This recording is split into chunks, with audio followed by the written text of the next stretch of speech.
In the early 1980s, someone anonymously delivered an 8-inch thick package of documents containing information and membership lists for the Skull and Bones Society to a college professor named Anthony Sutton.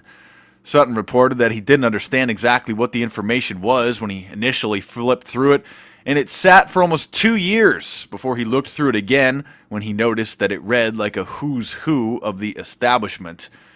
Going through the sheets, it was more than obvious this was no ordinary group, he wrote. The names spelled power with a capital P. As I probed each individual, a pattern emerged, and a formerly fuzzy world became crystal clear. It would later be revealed that the source of the documents was Charlotte Iserby, whose father was in Skull and Bones, and she obtained them from his estate after he passed away, where she found them. She would also later publish The Deliberate Dumbing Down of America. Sutton's book, America's Secret Establishment, The Introduction to the Order of Skull and Bones, was originally published in 1983 and was the first book on the subject to come into print.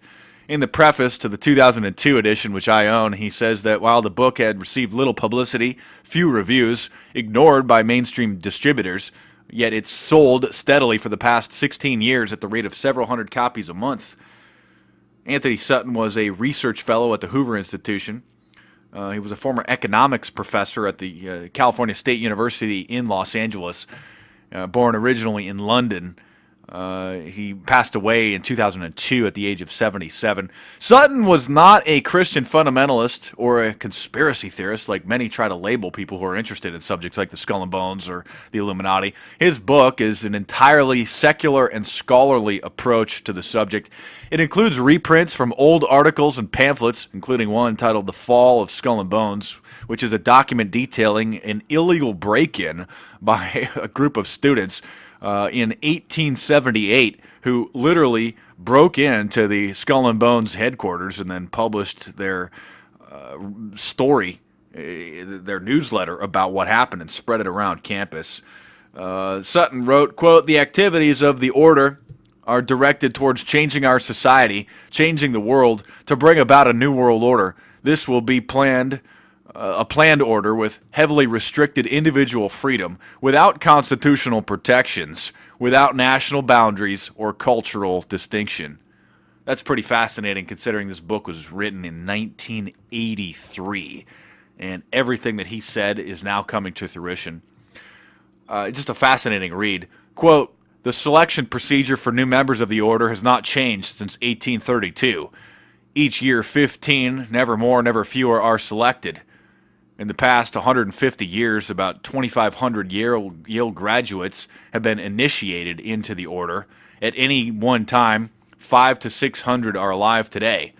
Roughly about 1/4 of these take an active role in furthering the objectives of the order. The others either lose interest or change their minds. They are silent dropouts. A Yale junior cannot ask to join. There is no electioneering.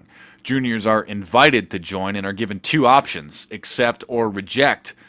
Apparently some amount of personal information is gathered on potential members." He goes on to say entry into the order is accompanied by an elaborate ritual, no doubt by psychological conditioning.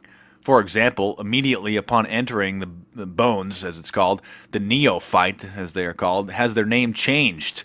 He is no longer known by his name as it appears on his college catalog, but like a monk or a knight of Malta, he becomes Knight so-and-so. The old knights then are known as a patriarch so-and-so. The outside world is known as Gentiles and Vandals. Through his research, Sutton realized the extent of the Skull and Bones' influence on society in their quest to build a new world order. He said, quote, "The order has either set up or penetrated just about every significant research, policy, opinion-making organization in the United States, in addition to the church, business, law, government, and politics. Not all at the same time, but persistently and consistently enough to dominate the direction of American society. The evolution of American society is not and has never been, for a century, a voluntary development reflecting individual opinion, ideas, and decisions at the grassroots. On the contrary, the broad direction has been created artificially and stimulated by the order. It's impossible not to see the striking similarities between the goals of the Bavarian Illuminati and those of Skull and Bones. Skull and Bones was founded in 1832 by William Huntington Russell and Alfonso Taft. Russell returned from a trip to Germany immediately preceding the creation of Skull and Bones. This was also the time period, where Adam Weishaupt had created the Illuminati in Germany. And it's no stretch of an imagination to see that Russell was granted permission and given instructions on how to expand the Illuminati in America.